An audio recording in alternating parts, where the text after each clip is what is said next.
ਅੱਜ ਗੱਲ ਕਰਾਂਗੇ ਪੰਜਾਬ ਦੀ ਵੰਡ ਬਾਰੇ। ਇਹ ਵੰਡ ਖੰਡ ਨਹੀਂ, ਜ਼ਹਿਰ ਹੈ, ਜਿਸ ਨੇ ਲੀਕ ਦੇ ਦੋਨਾਂ ਪਾਸੇ ਉਹ ਜ਼ੁਲਮ ਕਮਾਇਆ ਹੈ ਕਿ ਅੱਜ ਤਾਰੀਖ ਵੀ ਬੜੀ ਸ਼ਰਮਸਾਰ ਹੈ, ਪਰ ਬੜੀ ਹੁਸ਼ਿਆਰ ਹੈ। ਇਸ ਲਈ ਕਿ ਉਸ ਵੇਲੇ ਜੋ ਸੱਚਾਈਆਂ ਉਲੀਕੀਆਂ ਗਈਆਂ ਉਹ ਸੱਚਾਈਆਂ ਨਹੀਂ ਸਨ, ਬਲਕਿ ਉਹਨਾਂ ਨੂੰ ਸੱਚਾਈਆਂ ਬਣਾ ਕੇ ਪੇਸ਼ ਕੀਤਾ ਗਿਆ ਤੇ ਜ਼ਿਹਨਾਂ ਵਿੱਚ ਉਤਾਰਿਆ ਗਿਆ ਤੇ ਪੰਜਾਬੀਆਂ ਨੂੰ ਇੱਕ ਦੂਜੇ ਦੇ ਨਾਲ ਨਫ਼ਰਤ ਦਵਾਈ ਗਈ। ਤੇ ਕੱਲ ਤੱਕ ਉਹ ਜਿਹੜੇ ਇੱਕੋ ਥਾਂ ਤੇ ਰਹਿੰਦੇ ਸਨ, ਇੱਕੋ ਸਕਾਫਤ ਦਾ ਹਿੱਸੇ ਸਨ, ਉਹਨਾਂ ਨੂੰ ਤੀਲਾ ਤੀਲਾ ਕਰਤਾ ਤੇ ਆਲਣਾ ਤੋੜ ਦਿੱਤਾ, ਫੀਤੀ ਫੀਤੀ ਕਰ ਦਿੱਤਾ ਤੇ ਉਹਦੇ ਤੀਲੇ ਹਵਾ ਦੀ ਦੋਸ਼ ਤੇ ਵਿਖਰ ਗਏ। ਉਹ ਮਾਸ਼ਰਾ ਇੱਕ ਐਸਾ ਮਾਸ਼ਰਾ ਸੀ, ਇੱਕ ਐਸੀ ਸਕਾਫਤ ਸੀ ਪੰਜਾਬ ਦੀ, ਜਿਸ ਦੇ ਵਿੱਚ ਕਈ ਧਰਮਾਂ ਦੇ ਲੋਕ ਆਬਾਦ ਸਨ। ਮੁਸਲਮਾਨ ਸਨ, ਸਿੱਖ ਸਨ, ਹਿੰਦੂ ਸਨ, ਈਸਾਈ ਸਨ ਤੇ ਦੂਜੇ ਧਰਮਾਂ ਦੇ ਲੋਕ ਸਨ, ਲੇਕਿਨ ਉਹ ਪੰਜਾਬੀ ਸਨ, ਪੰਜਾਬ ਦੇ ਸਨ, ਪੰਜਾਬੀ ਸਕਾਫਤ ਦੇ ਵਿੱਚ ਰਹਿੰਦੇ ਸਨ ਤੇ ਪੰਜਾਬੀ ਸਕਾਫਤ ਹੀ ਉਹਨਾਂ ਦੀ ਸਕਾਫਤ ਸੀ। ਉਹਨਾਂ ਦੇ ਵਿੱਚ ਧਰਮੀ ਵੰਡ ਜਿਹੜੀ ਹੈ ਕਦੀ ਵੀ ਜ਼ਹਿਰ ਫੈਲਾਉਣ ਦਾ, ਕਦੀ ਵੀ ਇੱਕ ਦੂਜੇ ਤੋਂ ਨਫ਼ਰਤ ਦਿਵਾਉਣ ਦਾ ਜ਼ਰੀਆ ਨਹੀਂ ਬਣੀ। ਲੇਕਿਨ ਹੋਇਆ ਇਹ ਕਿ ਵੰਡ ਤੋਂ ਪਹਿਲਾਂ, ਪੰਜਾਬ ਦੀ ਵੰਡ ਤੋਂ ਪਹਿਲਾਂ ਫਰੰਗੀਆਂ ਨੇ ਸੋਚ ਲਿਆ ਸੀ ਕਿ ਅਸੀਂ ਇੱਥੇ ਜਿੰਨੀਆਂ ਵੀ ਸਕਾਫਤਾਂ ਨੇ ਅਸੀਂ ਉਹਨਾਂ ਨੂੰ ਫੀਤੀ ਫੀਤੀ ਕਰ ਦੇਣਾ ਹੈ, ਤੀਲਾ ਤੀਲਾ ਕਰ ਦੇਣਾ ਹੈ। ਤੇ ਉਹਦੇ ਲਈ ਖੇਡ ਰਚਾਈ ਗਈ ਧਰਮਾਂ ਦੀ, ਤੇ ਹੋਰ ਵੀ ਬਹੁਤ ਸਾਰੇ ਇਸ਼ੂਜ਼ ਐਸੇ ਸਨ ਜਿਨ੍ਹਾਂ ਨੂੰ ਇਸ ਦੇ ਵਿੱਚ ਸ਼ਾਮਲ ਕੀਤਾ ਗਿਆ। ਕਦੀ ਬੰਗਾਲ ਦੀ ਵੰਡ ਹੋਈ, ਕਦੀ ਕਸ਼ਮੀਰ ਦੀ ਵੰਡ ਹੋਈ ਤੇ ਅਖੀਰ ਗੱਲ ਮੁੱਕੀ ਪੰਜਾਬ ਦੀ ਵੰਡ ਤੇ, ਕਿ ਇਸ ਸਕਾਫਤ ਦੇ ਵਿੱਚ ਜਿੱਥੇ ਪੰਜਾਬੀ ਰਹਿੰਦੇ ਸਨ ਉਹਦੇ ਵਿੱਚ ਧਰਮੀ ਹੈਸੀਅਤ ਕਦੀ ਵੀ ਇੰਨੀ ਗਾਲਬ ਨਹੀਂ ਆਈ ਸੀ ਜੋ ਕਿ ਇੱਕ ਦੂਜੇ ਦੇ ਨਾਲ ਨਫ਼ਰਤਾਂ ਖਿਲਾਰ ਸਕੇ, ਇੱਕ ਦੂਜੇ ਨੂੰ ਨਫ਼ਰਤ ਦੇ ਨਾਲ ਕੋਹ ਸਕੇ। ਲੇਕਿਨ ਵੇਲੇ ਨੇ ਇਹ ਕੰਮ ਵੀ ਕਰ ਵਿਖਾਇਆ। ਹੁਣ ਤੁਸੀਂ ਇਹ ਵੇਖੋ ਕਿ ਇੱਕ ਮੌਕਾ ਸੀ ਪੰਜਾਬੀਆਂ ਦੇ ਕੋਲ ਕਿ ਉਹ ਇਕੱਠੇ ਰਹਿ ਸਕਦੇ ਸਨ, ਆਪਣੀ ਸਕਾਫਤ ਨੂੰ ਸੰਭਾਲ ਸਕਦੇ ਸਨ, ਆਪਣੀ ਜ਼ੁਬਾਨ ਨੂੰ ਸੰਭਾਲ ਸਕਦੇ ਸਨ, ਤੇ ਉਹ ਵੇਲਾ ਹੱਥੋਂ ਖੁੰਝ ਗਿਆ। ਲਿਹਾਜ਼ਾ ਪੰਜਾਬ, ਪੰਜਾਬੀ ਜ਼ੁਬਾਨ ਤੇ ਪੰਜਾਬੀਆਂ ਦੇ ਵਿੱਚ ਜੋ ਫਿੱਕ ਪਈ, ਜੋ ਵੰਡ ਪਈ, ਉਸ ਨੇ ਸਭ ਕੁਝ ਉਧੇੜ ਕੇ ਰੱਖ ਦਿੱਤਾ।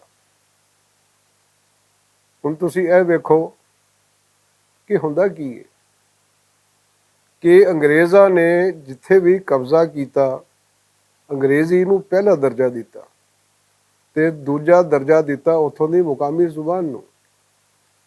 ਤੇ ਫਰੰਗੀਆਂ ਨੂੰ ਸਭ ਤੋਂ ਜ਼ਿਆਦਾ ਖੌਫ ਸੀ ਪੰਜਾਬ ਤੋਂ, ਕਿਉਂਕਿ ਪੰਜਾਬ ਸਭ ਤੋਂ ਆਖਿਰ ਤੇ ਫਤਹ ਹੋਇਆ 1849 ਦੇ ਵਿੱਚ, ਤੇ ਪੰਜਾਬ ਨੂੰ ਫਤਹ ਕਰਨ ਤੋਂ ਬਾਅਦ ਹੀ ਉਹਨਾਂ ਦਾ ਕਬਜ਼ਾ ਪੂਰੇ ਹਿੰਦੁਸਤਾਨ ਤੇ ਹੋਇਆ। ਇੱਥੇ ਜ਼ੁਲਮ ਇਹ ਕਮਾਇਆ ਗਿਆ ਕਿ ਪਹਿਲਾ ਦਰਜਾ ਅੰਗਰੇਜ਼ੀ ਨੂੰ ਦਿੱਤਾ ਗਿਆ ਤੇ ਦੂਜਾ ਦਰਜਾ ਮਿਲਿਆ ਉਰਦੂ ਨੂੰ, ਪੰਜਾਬੀ ਨੂੰ ਨਹੀਂ।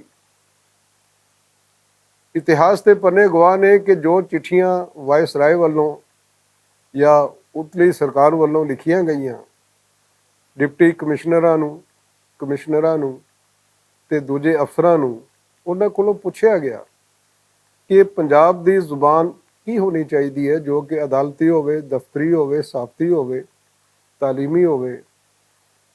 ਤੇ ਹਰ ਪਾਸਿਓਂ ਜਵਾਬ ਆਇਆ ਕਿ ਪੰਜਾਬੀ ਨਹੀਂ, ਉਰਦੂ ਜ਼ੁਬਾਨ ਨੂੰ ਮਿਥਿਆ ਜਾਏ।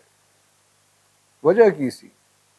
ਵਜ੍ਹਾ ਇਹ ਬਣਦੀ ਸੀ ਕਿ ਅੰਗਰੇਜ਼ਾਂ ਦੇ ਦਫ਼ਤਰ ਚਲਾਉਣ ਲਈ ਜਿਹੜੀ ਫੋਰਸ ਆਈ ਸੀ ਉਹ ਵਰਕ ਫੋਰਸ ਸੀ ਜਮਨਾ ਪਾਰ ਦੀ, UP CP ਦੇ ਰਹਿਣ ਵਾਲਿਆਂ ਦੀ, ਜੋ ਕਿ ਉਰਦੂ ਦੇ ਸ਼ਨਾਵਰ ਸਨ। ਤੇ ਲਿਹਾਜ਼ਾ ਸਭ ਤੋਂ ਵੱਡਾ ਖਤਰਾ ਅੰਗਰੇਜ਼ਾਂ ਨੂੰ ਇਹ ਸੀ ਕਿ ਸਾਡਾ ਦਫ਼ਤਰੀ ਸਿਸਟਮ ਕਿਵੇਂ ਚੱਲੇਗਾ, ਤੇ ਉੱਥੋਂ ਆਉਣ ਵਾਲੇ ਅਹਿਲਕਾਰਾਂ ਨੂੰ ਸਭ ਤੋਂ ਵੱਡਾ ਖਤਰਾ ਇਹ ਸੀ ਕਿ ਉਹਨਾਂ ਦਾ ਰੁਜ਼ਗਾਰ ਕਿਵੇਂ ਟੁਰੇਗਾ ਜੇ ਇੱਥੇ ਉਰਦੂ ਦੀ ਥਾਂ ਪੰਜਾਬੀ ਰਾਈਜ ਹੋ ਗਈ। ਨਤੀਜਾ ਇਹ ਨਿਕਲਿਆ ਕਿ ਵੰਡ ਦੀਆਂ ਗੱਲਾਂ ਸ਼ੁਰੂ ਹੋ ਗਈਆਂ, ਤੇ ਇੱਕ ਮੌਕਾ ਸੀ ਪੰਜਾਬੀਆਂ ਕੋਲੋਂ ਕਿ ਆਪਣੇ ਆਪ ਨੂੰ ਬਚਾ ਲੈਣ, ਪੰਜਾਬ ਨੂੰ ਬਚਾ ਲੈਣ, ਪੰਜਾਬੀ ਜ਼ੁਬਾਨ ਨੂੰ ਬਚਾ ਲੈਣ, ਪੰਜਾਬੀਆਂ ਨੂੰ ਬਚਾ ਲੈਣ। ਇਹ ਮੌਕਾ ਸੀ ਉਹ ਜਦੋਂ ਬਾਨੀਏ ਪਾਕਿਸਤਾਨ ਕਾਇਦ ਆਜ਼ਮ ਮੁਹੰਮਦ ਅਲੀ ਜਿਨਾਹ ਨੇ ਆਫਰ ਦਿੱਤੀ ਸੀ ਕਿ ਦੋਨਾਂ ਪੰਜਾਬਾਂ ਦੇ ਲੋਕ ਇੱਕ ਹੋ ਸਕਦੇ ਨੇ, ਆਪਣੇ ਕਲਚਰ ਨੂੰ ਸੰਭਾਲ ਸਕਦੇ ਨੇ, ਤੇ ਇਨ ਫਿਊਚਰ ਕਨਫੈਡਰੇਸ਼ਨ ਦੀ ਸੂਰਤ ਦੇ ਵਿੱਚ ਉਹ ਕਾਇਮ ਰਹਿ ਸਕਦੇ ਨੇ।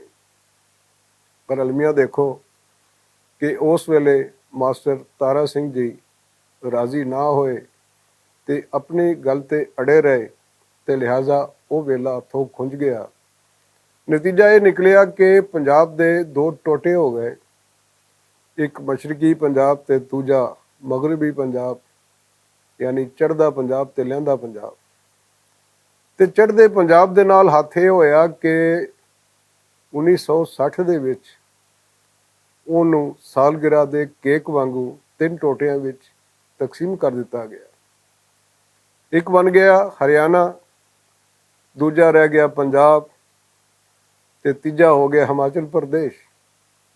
ਤੇ ਹੁਣ ਉਹਨਾਂ ਦੇ ਵਿੱਚ ਵੀ ਜੋ ਯੁੱਧ ਜਾਰੀ ਹੈ ਪਾਣੀ ਦੇ ਮਸਲੇ ਤੇ, ਲੈਂਗੁਇਸਟਿਕ ਪ੍ਰੋਬਲਮਸ ਤੇ, ਜਾਂ ਦੂਜੇ ਇਕਨੋਮਿਕਲ ਪ੍ਰੋਬਲਮਸ ਤੇ, ਉਹ ਦਿਨ ਬਾ ਦਿਨ ਵੱਧਦਾ ਜਾ ਰਿਹਾ ਹੈ। ਤੇ ਅੱਜ ਅਸੀਂ ਉਸ ਜ਼ੁਲਮ ਨੂੰ ਸਹਿ ਰਹੇ ਹਾਂ ਜੋ ਇੱਥੇ ਅੰਗਰੇਜ਼ਾਂ ਨੇ ਵੰਡ ਤੋਂ ਪਹਿਲਾਂ ਧਰਮੀ ਵੰਡ ਪਾ ਕੇ ਪੰਜਾਬੀਆਂ ਨੂੰ ਇੱਕ ਦੂਜੇ ਤੋਂ ਦੂਰ ਕੀਤਾ ਤੇ ਇੱਕ ਦੂਜੇ ਨੂੰ ਕੋਲ ਲਈ ਉਕਸਾਇਆ, ਤੇ ਪੰਜਾਬੀਆਂ ਨੇ ਅੱਖਾਂ ਨੂਟ ਕੇ ਉਹ ਸਭ ਕੁਝ ਕੀਤਾ ਜੋ ਉਤਲੇ ਚਾਹੁੰਦੇ ਸਨ ਕਿ ਪੰਜਾਬ ਨੂੰ, ਪੰਜਾਬੀ ਜ਼ੁਬਾਨ ਨੂੰ ਤੇ ਪੰਜਾਬੀਆਂ ਨੂੰ ਕਿਵੇਂ ਵੰਡਣਾ ਹੈ ਤੇ ਉਹਨਾਂ ਦੀ ਤਾਕਤ ਕਿਵੇਂ ਤਕਸੀਮ ਕਰਨੀ ਹੈ। ਇਹ ਸਾਰੀਆਂ ਗੱਲਾਂ ਨੇ ਫੈਕਟ ਤੇ ਓਪੀਨੀਅਨ ਦੀਆਂ, ਕਿ ਹੋ ਸਕਦਾ ਹੈ ਕਿ ਜੋ ਸਾਡੇ ਲਈ ਫੈਕਟ ਹੈ, ਹਕੀਕਤ ਹੈ, ਤੁਹਾਡੇ ਲਈ ਮਹਿਜ਼ ਉਹ ਸਾਡੀ ਰਾਏ ਹੋਵੇ, ਤੇ ਜੋ ਤੁਹਾਡੇ ਲਈ ਹਕੀਕਤ ਹੈ, ਜੋ ਤੁਹਾਡਾ ਸੱਚ ਹੈ, ਹੋ ਸਕਦਾ ਹੈ ਉਹ ਸਾਡੇ ਲਈ ਸੱਚ ਨਾ ਹੋਵੇ, ਉਹ ਮਹਿਜ਼ ਤੁਹਾਡੀ ਓਪੀਨੀਅਨ ਹੋਵੇ, ਫੈਕਟ ਨਾ ਹੋਵੇ।